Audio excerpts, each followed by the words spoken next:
1994년 1월 늦은 저녁, 전북 군산시 옥도면 어청도라는 곳에 정박되어 있었던 작은 한 어선에서 폭행 사건이 발생했습니다. 이 어선의 선원이었던 23살의 최 씨와 문 씨가 또 다른 동료인 20대 서 씨를 진짜 막말로다가 뒤지게 때리고 칼로 위협까지 한 거예요. 이게 어떡해요. 가만히 있다가는 꼼짝없이 죽게 생겼는데. 그러니까 공포감을 느낀 서씨, 바로 어청도 파출소로 달려간 거예요. 살려달라고. 미친놈이 나 때리고 막 나를 죽이려고 했다고. 당시 파출소를 찾아온 이 서씨의 상태, 딱 봐도 심상치가 않았습니다. 온 몸이 피투성이에 목을 이미 칼에 찔린 상태였습니다. 다행히 빗나가서 크게 생명이 위독하다거나 하진 않았지만 목도 칼에 찔려가지고 피를 막 흘리면서 파출소에 들어오니까 이 경찰 얼마나 놀래요. 이에 파출소에서는 바로 군산해양경찰서로 전화를 걸었습니다. 여기 어청도 파출소인데요. 폭풍을 피해서 한 어선이 어청도에 들어왔는데 그 어선의 선원들끼리 술 먹고 막 싸우다가 한 명이 칼에 찔려가지고 신고하러 왔네요. 이거 조사 좀 부탁드립니다. 당시 해상에서 일어나는 모든 사건은 군산해양경찰서 담당이었습니다. 그래서 파출소에서 경찰서로 넘긴 거예요. 그런데 사건을 접수받은 그날 밤 폭풍이 불고 바람이 너무 심하게 불어가지고 해양경찰서에서 서민 어청도로 들어올 수가 없었던 거예요. 이에 경찰은요, 우선 파출소에다가 그 폭행 가해자들의 신원, 그 배 어선, 그리고 체포까지 부탁을 하게 됩니다. 내일 우리가 일찍 어청도로 넘어가겠다, 부탁한다. 그렇게 가해자인 최 씨와 문 씨까지 잡혔고 파출소에는 피해자 서 씨까지 3명이 다 모이게 된 거예요. 다음 날이 되자마자 해양경찰서에서 어청도로 선상폭력 사건을 인계받기 위해 형사들이 들어왔습니다. 그리고 바로 이 폭행 사건의 당시 상황을 정확하게 파악하기 위해 문제가 발생한 이 어선과 그 주변을 둘러보게 되는데, 어라? 분명히 이 폭행 사건은 피해자 서 씨가 칼에 목을 살짝 스친, 그리고 폭행이 이어진 그런 사건인데, 아니 가서 보니까 배 갑판에 엄청난 양의 피가 발견이 된 거예요. 거기다가 배 안에서 쇠파이프가 하나 발견됐는데 여기에도 피가 엄청나게 묻어있네. 이거 뭔가 이상한데? 이에 경찰은요, 가해자인 최 씨와 문 씨한테 물었습니다. 야, 너네 이 쇠파이프 뭐야? 이 배에 선원 너네 셋밖에 없어? 그랬더니 이 최 씨가 하는 말이, 이 씨라고 한 명 더 있는데 술 먹고 하도 꼬장을 부려가지고 내가 정신 좀 차리라고 몇 대 뒤지게 패줬더니 어제 섬에서 나갔어요. 라고 얘기를 하는 거예요. 아니 근데 이 말이요, 경찰은 이해가 안 되는 거예요. 야, 사람을 쇠파이프가 피범벅이 되도록 갑판에 피가 흥건하도록 때려놓고 혼자 그냥 가게 냅뒀다고? 혹시 니네 죽이고 딴소리 하는 거 아니야? 당연히 이 말에 최 씨 난리를 쳤습니다. 아니 우리를 뭘로 보는 거예요? 억울해요. 나는 그런 짓 하는 사람이 아닙니다. 하지만 경찰, 이 형사분들 촉이 있잖아요. 뭔가 이상해. 아무래도 이 새끼들이 이 씨를 죽인 것 같은데. 사라진 선원 이 씨와 배 안에 흥건한 핏자국. 이에 경찰은요, 혹시나 싶어가지고 어청도 주변을 싹 돌면서 찾아다니기 시작했습니다. 누구를? 사라진 이 씨를. 어청도 안에 있을 수도 있는 거니까. 그런데 아무리 뒤져봐도 이 씨가 안 보여. 이 씨를 봤다는 사람도 없는 거예요. 거기다 이 최 씨의 말로는 어제 나한테 얻어맞고 이 섬에 나갔다라고 얘기했는데 확인해 보니까 하룻밤 사이에 어청도를 떠난 배 없다는 거예요. 하룻밤 사이에 어청도를 나간 배가 없는데 최 씨는 이 씨가 나한테 뒤지게 맞고 배를 타고 섬에 나갔다네. 이 섬 안에도 이 씨는 없고, 그럼 이 씨는 어디로 갔을까? 최씨 일당 이것들 거짓말 한 건데 왜 거짓말을 했지? 아, 뭔가 썩은 데가 팔팔 나는데. 야, 이 새끼들아, 거짓말 하지 마. 최씨, 문씨, 서씨, 니네 셋이서 이씨를 죽이고 바다에다가 시신 버린 거 아니야? 야, 너네 왜 거짓말했어? 압박 수사를 하기 시작한 거예요. 그런데 여기서 더 조사를 하다 보니까 이 최씨 전적이 화려해. 절도 전과 사기 전과 합쳐가지고 전과 3범이고 같이 일하는 동료 문씨는요 전과 2범이네.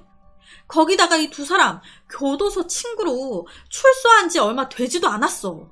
이 최씨와 문씨는요 뭐 전과자는 사람도 아닙니까? 이렇게 사람 하나 없어졌다고 우리 먼저 의심하면 전과자들이 어떻게 착한 삶을 살겠냐고요.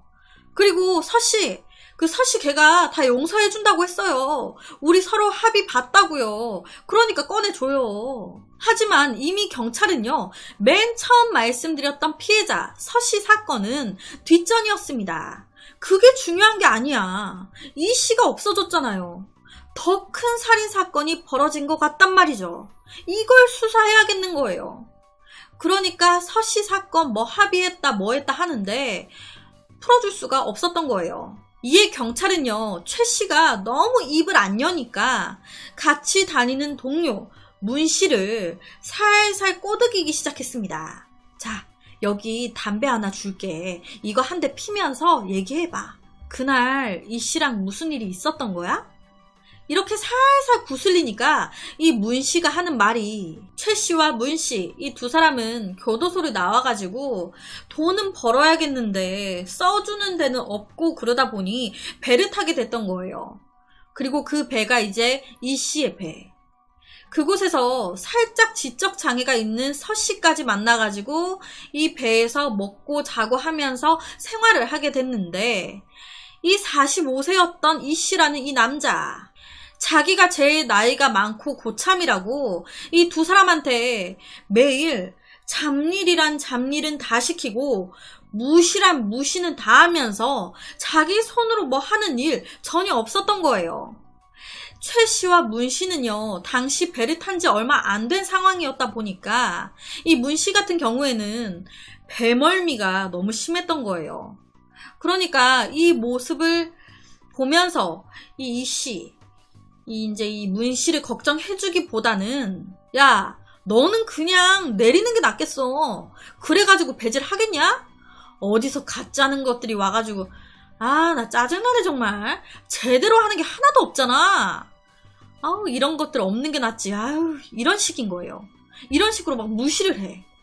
거기다가 이들의 말에 따르면 몇 날 며칠을 배에서 생활을 하게 되잖아요. 그러다 보니까 빨래를 하게 되면 다 같이 배 갑판 위에 널어놓게 된단 말이에요.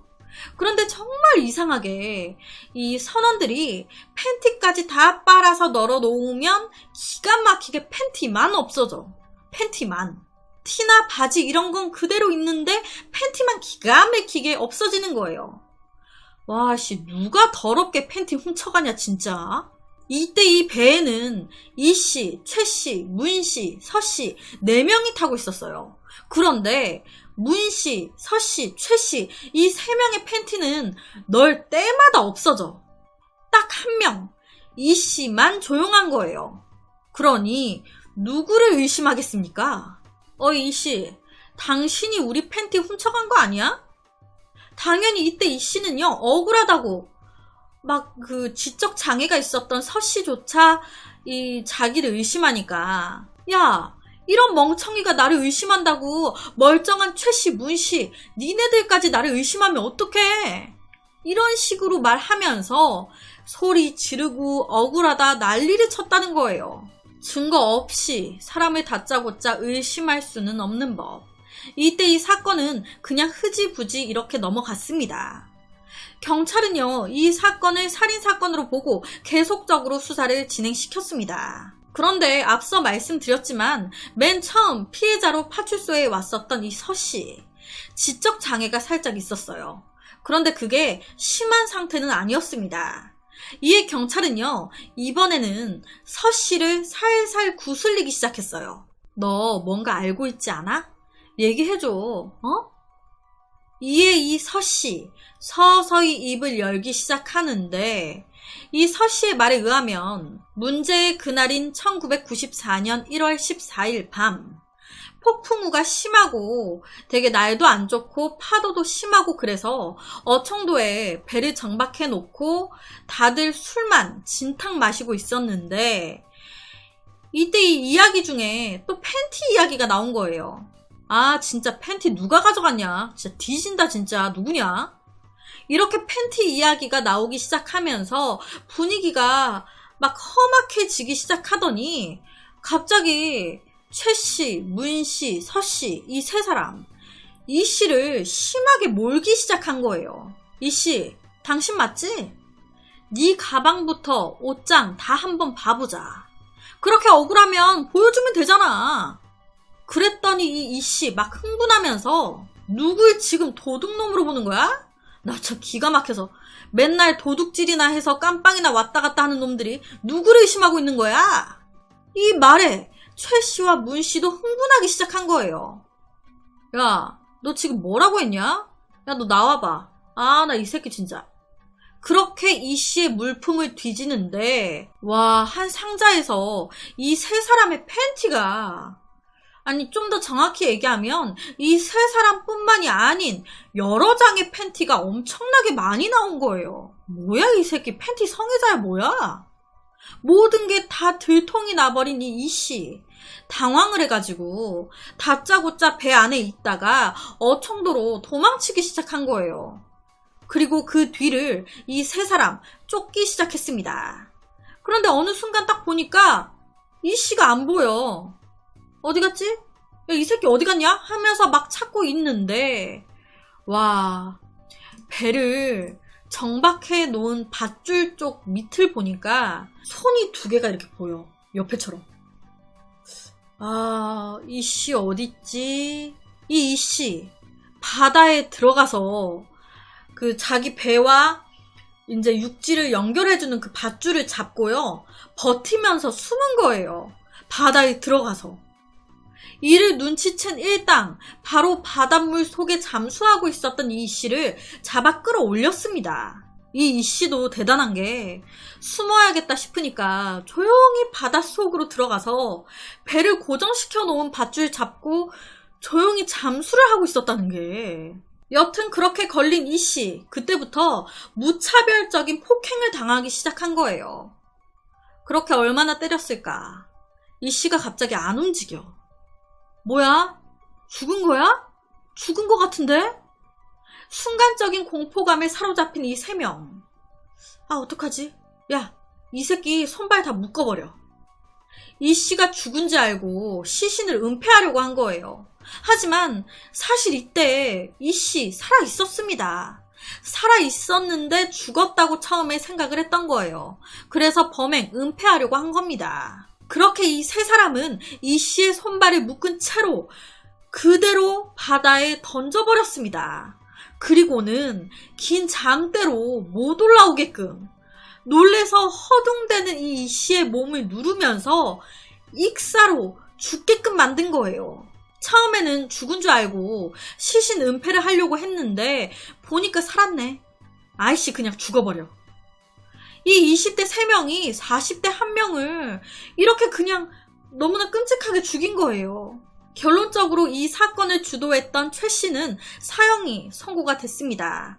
그리고 나머지 공범 서 씨와 문 씨는 무기징역이 선고가 됐다고 하는데요. 얼마 전에 제가 한 어선에서 라면을 안 끓여줬다고 동료 선원을 바다에 산채로 던져버린 한 사건을 다룬 적이 있습니다. 이것 또한 너무 끔찍해서 경악을 했었는데 1994년도에 벌어진 이 사건 또한 장난 아니죠. 작은 배에서 여러 사람이 장기간 먹고 자고 해야 하는 직업인 만큼 배 안에서 폭행 사건이나 잔혹한 사건 또한 많이 일어나고 있다고 해요. 다신 일어나선 안 될 사건인 것 같습니다. 그래서 오늘은 어청도의 한 어선에서 발생한 한 사건에 대한 이야기를 가지고 왔습니다.